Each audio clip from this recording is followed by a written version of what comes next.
Before we get started, one quick note. This episode is about a rapidly developing story, and the conversation was taped in mid-April. Relatively early morning on a Saturday, I was with my family and the news started to come in.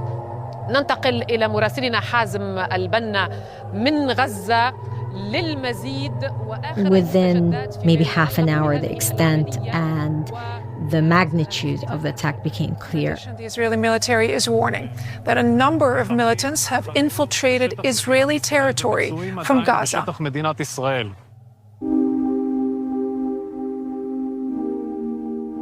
Mina Al-Oraibi is editor-in-chief of The National, in my view, the best English-language newspaper in the Middle East.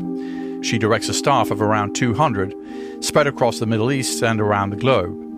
And on October 7th, she knew she needed to get to the paper's central newsroom in Abu Dhabi right away.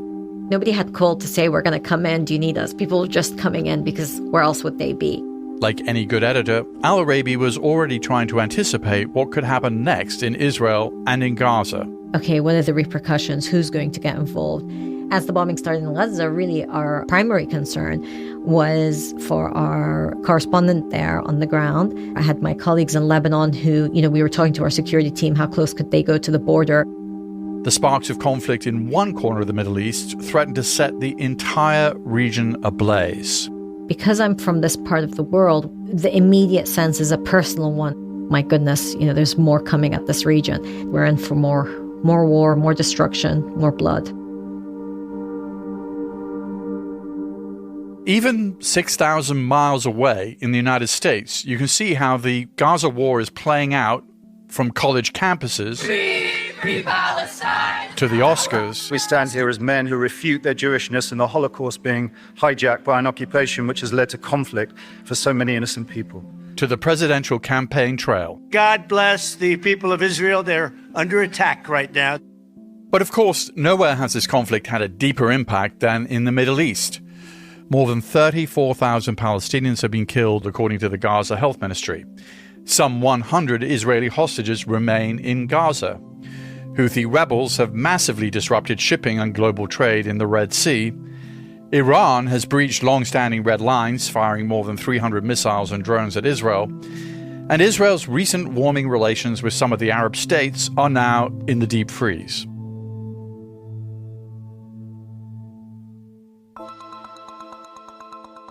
I imagine that many of you, like me, have watched this conflict mostly play out through the lens of US news coverage. So I wanted to talk to Al-Oraibi about October 7th and its aftermath, because I suspected it might look quite different from her vantage point, as an Iraqi journalist who spent much of her youth abroad and returned to the Middle East to lead a large news operation.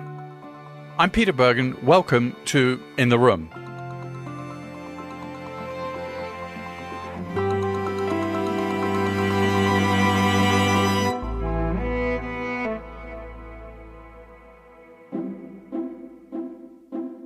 I spoke to Al-Oraibi when I was just getting to my desk in the morning, East Coast time in the US. Meanwhile, she was finishing up a long workday in Abu Dhabi, the capital of the United Arab Emirates. This is actually great. I finished my last editorial meeting for the day. Okay, great. Well, we're going to keep you here all night. That's why I brought the coffee. October 7th, of course, was a very big news story for Al-Oraibi. But as the editor of The National, she says that no day is exactly typical. With this part of the world, there's so much happening at any given moment.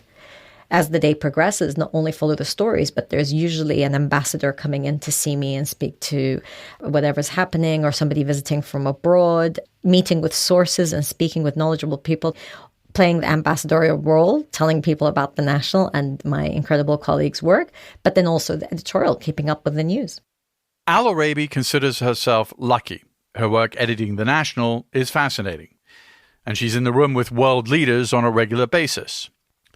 But her life hasn't always been marked by luck. Her earliest memories are of the Iran-Iraq War during the 1980s, when she was a young girl living in Iraq. I remember vividly hiding in the house, going to a place where there's no windows, and unfortunately, many people from the Middle East, when they hear this, will understand what that means, to find that corner in the house that's determined to be the most secure and not having windows come at you if there is a close-by strike. Her father was an Iraqi diplomat, and they moved around a lot. By the time she turned 10, she'd lived in Iraq, Sweden, Australia, and Saudi Arabia. And we were living in Saudi Arabia when Saddam decided to invade Kuwait. Iraqi armed forces, without provocation or warning, invaded a peaceful Kuwait. Iraq wants control of Kuwait's territory, its oil, and the money that comes with it. Iraq insists that it was invited in by a rebel Kuwaiti government, but no one believes that. Our lives turned upside down as my father was the first Iraqi diplomat to defect against Saddam's regime in protest of the Kuwait invasion. This was in 1990. Her family remained in Saudi Arabia as refugees for several years. And then, in 1995, they received political asylum in the United Kingdom. I always was interested in politics because my life has been really structured by political developments. It was this sense that Al-Oraibi and her family's fate was being decided in some unseen room in a distant capital that motivated her to pursue journalism, to go inside of those rooms and speak directly with the leaders who made those decisions, people like President Barack Obama, Iraqi Prime Minister Nouri al-Maliki, and US Secretary of State John Kerry, all people she's interviewed during the course of her career. She worked for Arabic language publications in London and Washington, D.C., before moving to Abu Dhabi to lead The National. I want to understand diplomacy. I want to understand what happens in closed-door sessions and conversations and how it affects so many people's lives. In the Gaza war, we're watching the impact of those kinds of closed-door conversations playing out in real time. The Biden administration signed off on sending billions of dollars in bombs and fighter jets to Israel. It's hard to remember now, but in the early fall of 2023, it actually seemed like a promising moment in the Middle East. The U.S. National Security Advisor, Jake Sullivan, even publicly said this last September. The Middle East region is quieter today than it has been in 2 decades. That deceptively quiet moment came a few years after the Trump administration had brokered the Abraham Accords, which established diplomatic relations between Israel and Arab states like the United Arab Emirates, Morocco, and Bahrain in 2020. These agreements will serve as the foundation for a comprehensive peace across the entire region, something which nobody thought was possible, certainly not in this day and age. I think the Abraham Accords was a way of saying we want to look to the future. We want to build alliances that are based on commercial interests and security interests, and this idea that the people of the Abrahamic faith actually have more in common than they have against them. Before that, it was completely stagnant. But off to the side, there was this still smoldering problem. It seemed to be unsolvable and perhaps continues to be unsolvable situation of the occupation of Palestine. And the Israelis were moving forward and were able to kind of ring fence this issue and push it to a side. The Abraham Accords, to me, seem to have one fatal flaw, which is the idea that if Israel made peace with a number of Arab states, somehow the Palestinian issue would be solved because supposedly the Arab states would sort of be honest brokers and would kind of intervene. And at one point, Jared Kushner, who was the architect of these accords on the U.S. side, held a conference where they were going to put $50 billion worth of investment into Gaza and the West Bank. And none of that, of course, happened. There was no investment. And, of course, the Palestinian issue sort of became worse. The settlements continued. To me, embedded in the Abraham Accords was a problem that really wasn't being addressed. You're absolutely right in that you couldn't wish away the Palestinian issue, nor was enough momentum created to try to resolve it. I would say that before the Abraham Accords, there was a lot of talk about the annexation of the West Bank. And there was genuine concern that there was going to be very substantial amount of land that would be annexed from the West Bank. And that did stop during the Abraham Accords kind of signing and those first few months. But the settlement building then continued and went on. When the Abraham Accords were signed, Al-Oraibi says the United Arab Emirates, or UAE, wanted this agreement to be more than just a bureaucratic shift. What was striking was the UAE wanted this to be a warm peace. Here's an Israeli tourist getting off the first plane to take visitors from Israel to the UAE. This have changed my view on the Arabs, actually, because In my country, unfortunately, since I was born, always been like everybody fighting one each other. And suddenly I'm coming to Dubai, I'm talking to the government in Abu Dhabi for a few weeks already, I have Zoom meetings with them. They're talking to me very nicely. I'm not used to it. I mean, there is human beings in both sides. Everybody, leave the political things aside. We are brothers.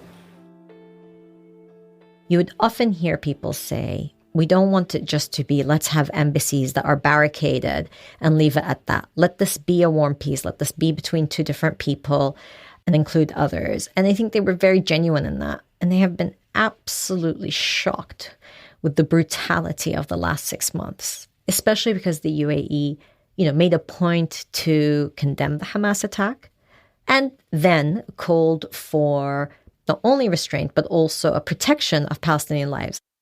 Before October 7th, the leading Arab regional power, Saudi Arabia, was trying to close a major diplomatic deal with Israel. Such a deal would have represented quite a win for both Israel and the US, since Saudi Arabia is one of the world's wealthiest countries and the birthplace of Islam. At the time, in September of 2023, Al-Oraibi was at the United Nations interviewing diplomats about the negotiations. Every Arab official I spoke to, and particularly the Saudis, were very clear that this was not going to happen without the Palestinians, that they were pushing the Palestinian Authority to make clear what was needed from their end, that yes, there was this kind of dynamic between Saudi Arabia and Israel, but the Saudis were adamant that there had to be a Palestinian dynamic. There was a concern that actually some of the officials that were driving this, especially in the United States, were disconnected from realities on the ground, the fallout for people in Palestine, but also in Israel. And so there was this disconnect of, if we could just get the Saudis and the Israelis to sign this deal, everything else would fall into place. And actually that wasn't the case at all. It wasn't going to just fall into place. Since the attack on October 7th, no world leader has been as staunchly supportive of the Israeli cause than President Joe Biden. Al-Oraibi has gone as far as describing this as Joe Biden's war. I do believe it's Joe Biden's war in the sense that in the immediate aftermath of the terrible attack that happened on the 7th of October and what followed, you had Joe Biden not say a single word to call for the protection of civilians, to recognize the need to protect Palestinians, many of whom do not agree with Hamas. Joe Biden made it very clear, especially in the first 6 weeks after the attack, that Israel should do whatever it needs to do and America will support it fully. Let there be no doubt. The United States has Israel's back. We will make sure the Jewish and democratic state of Israel can defend itself today, tomorrow, as we always have. It's as simple as that. You speak to officials in the United States, in the White House, saying Joe Biden would be devastated if his legacy was to show that he was in any way a detractor from Israel's needs. Had Joe Biden said, actually, we understand that Israel must protect itself and we are going to support it, there has to be a limit on what is done and there has to be a protection of civilians, which he didn't. So I think he is held responsible because almost the entire world was calling out for not only restraint, but for the protection of civilians, which the United States refused. And time and again, they vetoed UN Security Council resolutions when they would have made a difference. By the time they okayed a UN Security Council resolution for a ceasefire, it had become irrelevant. Shortly after October 7th, Secretary of State Antony Blinken arrived in Israel, and he gave a speech. I come before you not only as the United States Secretary of State, but also as a Jew. My grandfather, Maurice Blinken, fled pogroms in Russia. My stepfather, Samuel Pizar, survived concentration camps, Auschwitz, Dachau. So, Prime Minister, I understand on a personal level the harrowing echoes that Hamas's massacres carry. What was your reaction, the reaction in the region to that speech? I think there was surprise that an American official would position himself in that way publicly as an official. Why are these lines so blurred between political interests, but also religious sentiment? And also it means, can you ever be an honest broker or can you be fair to all sides? Is this the most tricky story you've had to cover as an editor? Oh, no. There are so many tricky stories. I think it's one of the saddest that we've had to cover, actually, because of the level of brutality, the number of children that are involved, It's been really difficult on our newsroom looking at those images time and again. We've also done, I think, a very good job at covering the Israeli hostage story. The National's coverage of the Israeli hostage story has indeed been robust. And for a subject that many media outlets seem to report from one of two sides, Al-Oraibi and her team's coverage seems less us versus them and more neighborly.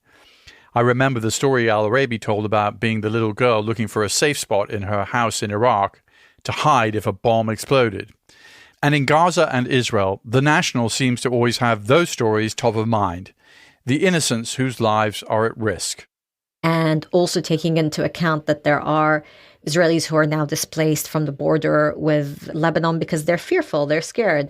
We've tried to capture this idea of trauma in Israel. And frankly, it's not a popular argument to make in our part of the world to try to show any sort of understanding of what's going on internally in Israel. And on the flip side, trying to explain to non-Arab audiences why it really does matter to care for the Palestinians, not only from a moral point of view, but also politically. You mentioned the hostages. Your paper reported that the negotiations seem to have stalled. I mean, is there any hope now? The negotiations seem to be going around in a very, very vicious circle.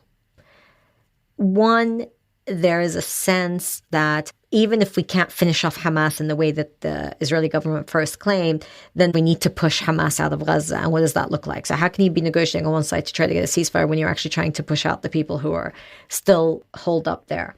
The second element, we don't know how many hostages are still alive or what state they're in. And I think third, because developments are becoming more regional, there's now this Iran dynamic and this dynamic with the Houthis and so forth. The negotiations are no longer the central focus of all the actors that are influencing or having a role in this war. It's becoming very hard to put the pressure on all sides to come to some sort of deal. We hear this always from the negotiators, Peter, and I'm sure you've heard it too, is that every day that they don't get to a deal, they failed until they do get to a deal and they succeed. And so I don't think you can write them off entirely. But I think the Qataris, they've made this point that they may give up doing what they're doing because of the criticism they're getting from Washington. And I think it's their way of signaling to the Biden administration, try to give us a bit more credit. Why does Qatar play this mediating role, by the way? I mean, whether it's getting American prisoners out of Iran, whether it's getting hostages out of Hamas's control, they seem to be seen as an honest broker. How has that developed? I think it's because of all the relationships they've been able to maintain. And frankly, relationships with entities like Taliban and Hamas have come about based on a request from the United States. There are people in the United States who criticize the fact that the political wing of Hamas is in part housed in Qatar, and yet it's in the U.S. interest to be able to have some ability to talk to Hamas through the Qataris or talk to the Taliban through the Qataris. And that, by the way, this is the Trump administration encouraged the Taliban presence in Qatar. This is kind of a bipartisan thing. One of the few bipartisan foreign policy issues is exactly that, as you said, is that having a channel that can be used to speak to these actors that hold sway through their powers of the gun, frankly. And so Qatar has been quite smart in playing that role. But by the way, it seems quite often contradictory. So, for example, the Iraq War in 2003, it was from CENTCOM bases in Qatar that the Americans were really spearheading the invasion of Iraq. But on the flip side, it was Qatar's Al Jazeera channel that was vehemently against the occupation of Iraq. They're very, very smart and very capable of managing those contradictions that kind of reflect the world we live in. I mean, I think it would be naive to say, actually, you just have one side and that's it. And how does Al-Oraibi, as editor of The National, navigate these kinds of contradictions, reflective of the real world? A real world in which The National is headquartered in Abu Dhabi, an absolute monarchy. What are the red lines her paper can or can't cross? Every newspaper editor has their red lines that they can't cross, depending on who their proprietor is. I think for us, the absolute core has to be strong journalism. By the way, we have very strong media laws here. I have to be able to defend if it were to be in a court of law, but also in front of my board, anything that we cover that we can stand up.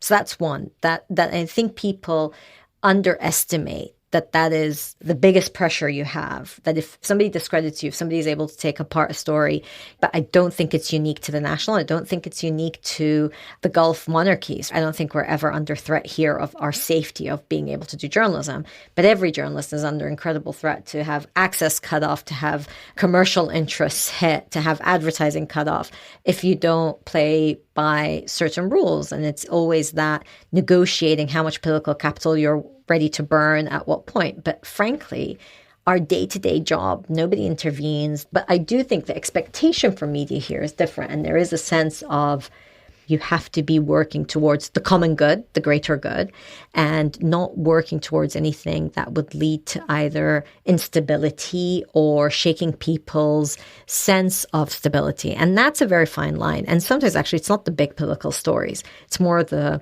local stories. And you have to be sure that if you're going to call something out, that it's constructive. You're not just calling something out to shake people's trust in it and so forth.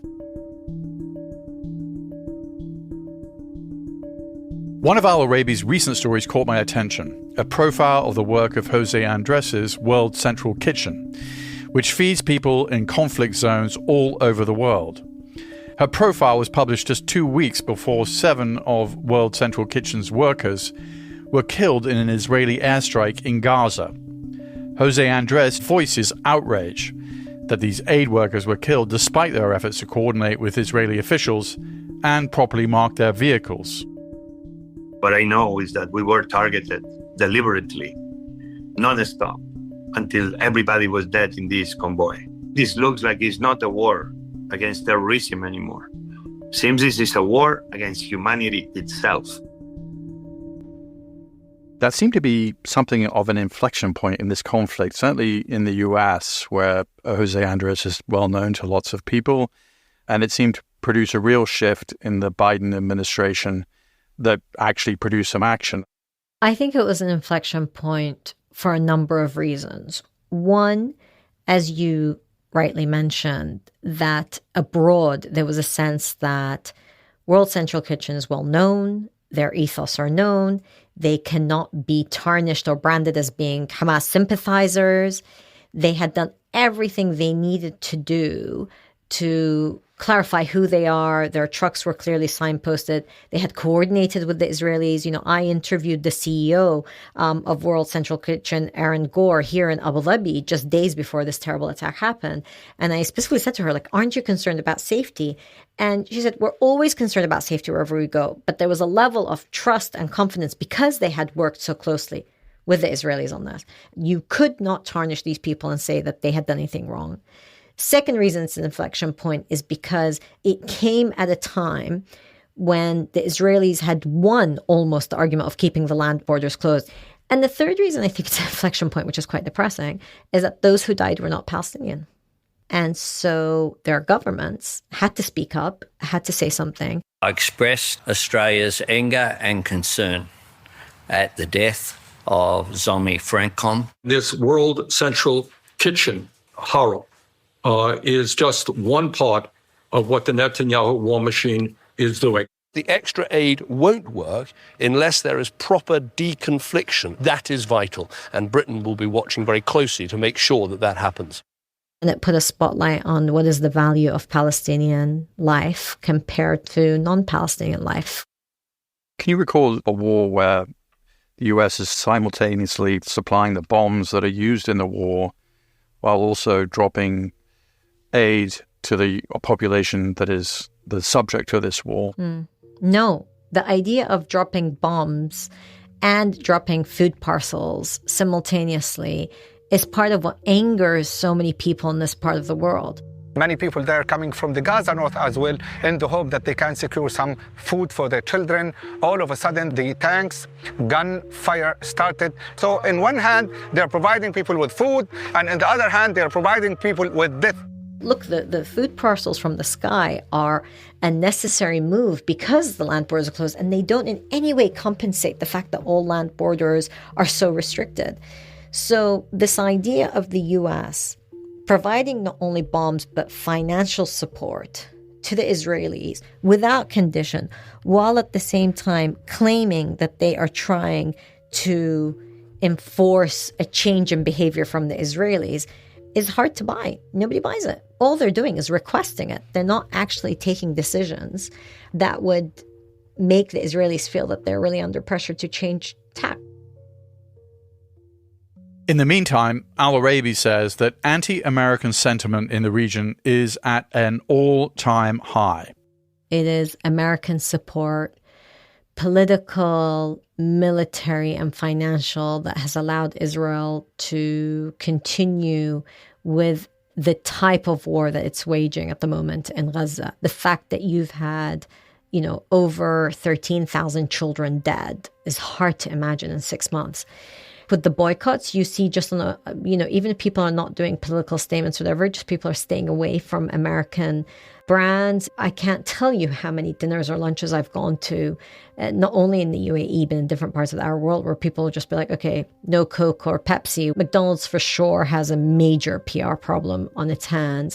The burger chain became a target after photos and videos on social media showed franchise stores in Israel giving away thousands of free meals to the members of the Israeli military. There's always this sense of survivor's guilt that we get to go on about our lives when people are dying and there's very little we can do. So when they felt that they had some agency through the boycotts, I think that gave momentum to the boycotts.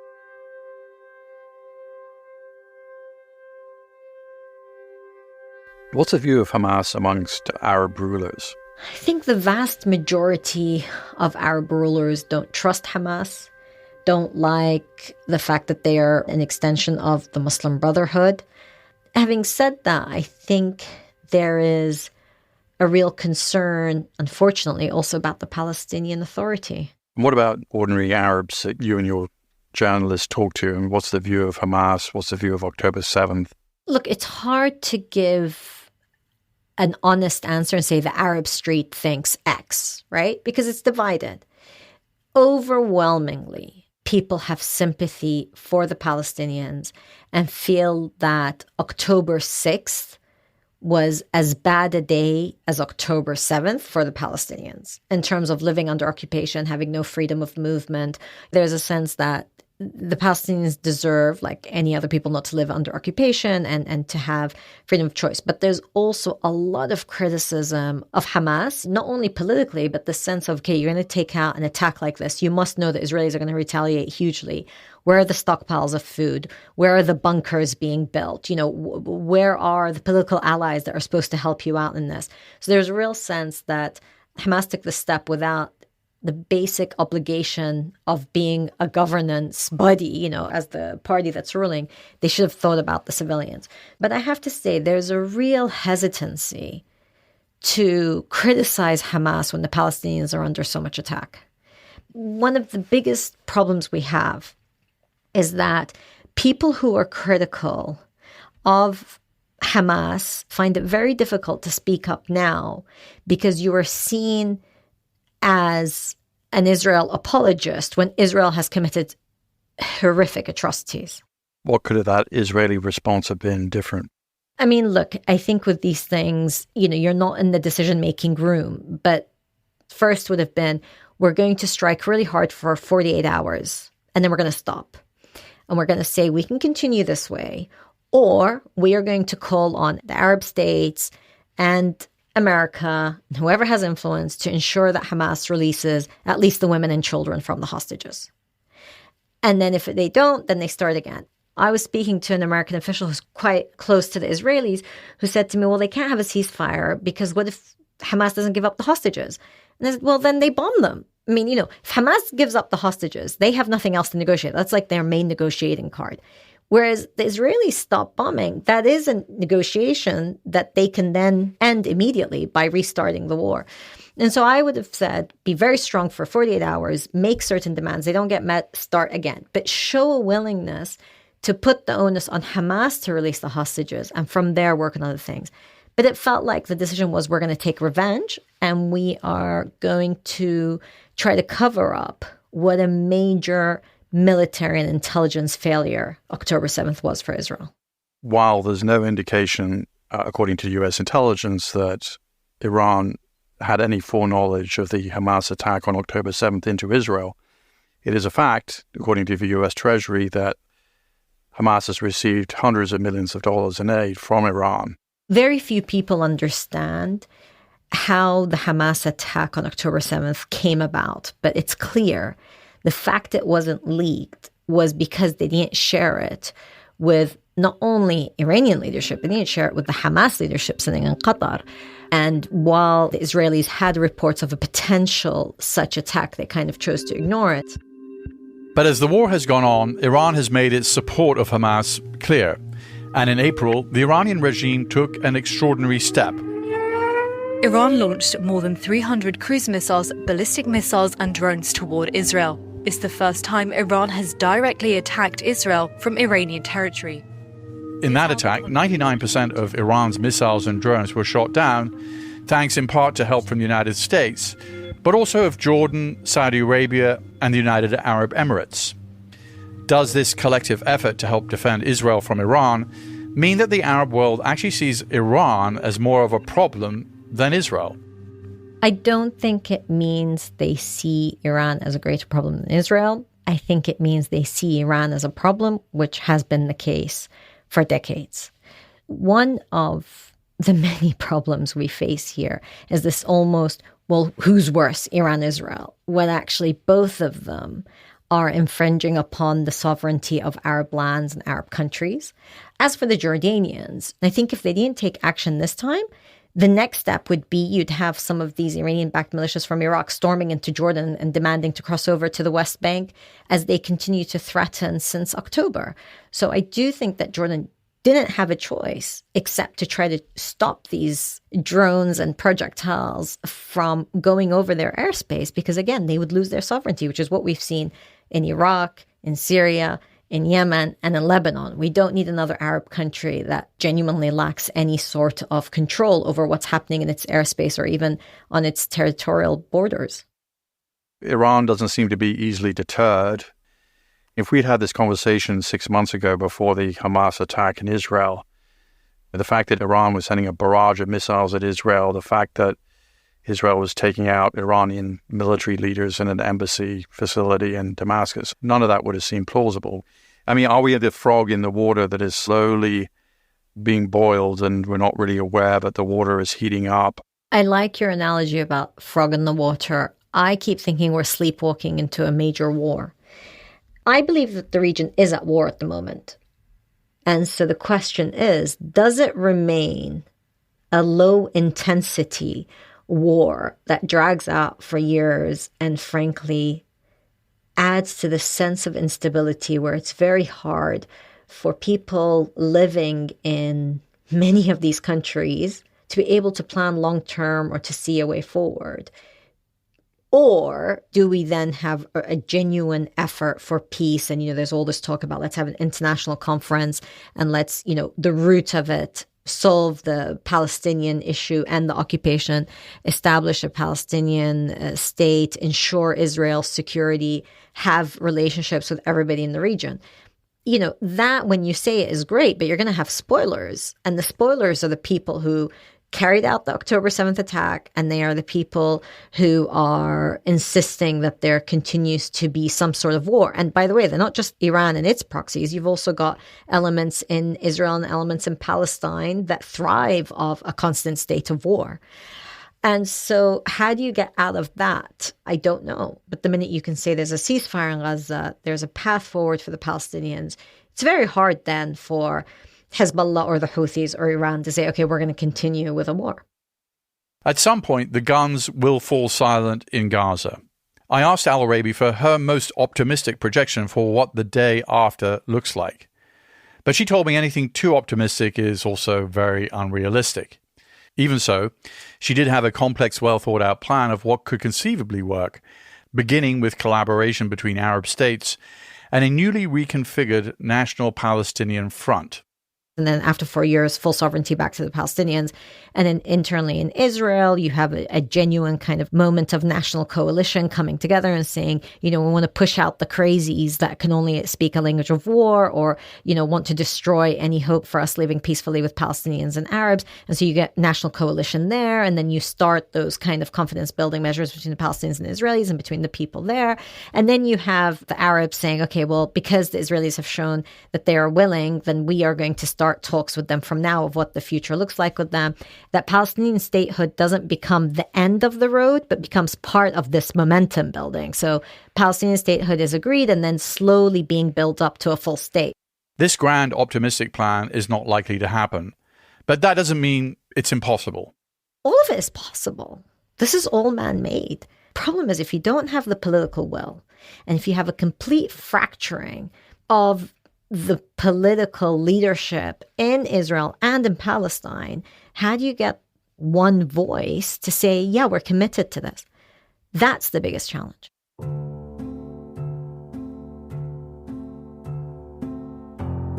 It does feel like a transformative moment in a negative sense, not in a positive sense.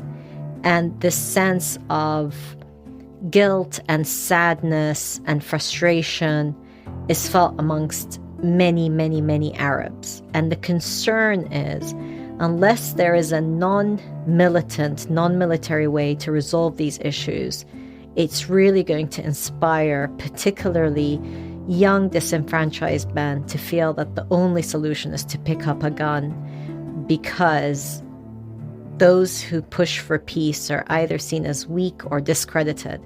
And that is one of the long-term consequences, in addition to the terrible human losses that have happened in the last 6 months, that concern me. To know more about some of the issues discussed in this episode, we recommend Black Wave, Saudi Arabia, Iran, and the 40-year rivalry that unraveled culture, religion, and collective memory in the Middle East by Kim Gaddis, and The Achilles Trap, Saddam Hussein, the CIA, and the Origins of America's Invasion of Iraq by Steve Cole. Both of those titles are available on Audible. In the Room with Peter Bergen is an Audible original, produced by Audible Studios and Fresh Produce Media. This episode was produced by Laura Tillman with help from Luke Cregan and Nathan Ray. Our executive producer is Alison Craiglow. Katie McMurrin is our technical director. Our staff also includes Alexandra Salomon, Eric German, Holly DeMuth, Sandy Malera, and JP Swenson. Our theme music is by Joel Picard. Our executive producers for Fresh Produce Media are Colin Moore and Jason Ross. Our head of development is Julian Ambler. Our head of production is Eleanor Bavietz. Maureen Traynor is our head of operations. Our production manager is Herminio Ochoa. Our production coordinator is Henry Koch. And our delivery coordinator is Ana Paula Martinez. Audible's Chief Content Officer is Rachel Giazza. Head of Content Acquisition and Development and Partnerships, Pat Shah. Audible Executive Producer, Lara Regan Kleinschmidt. Special thanks to Marlon Calby, Alison Weber, and Vanessa Harris. Copyright 2024 by Audible Originals, LLC.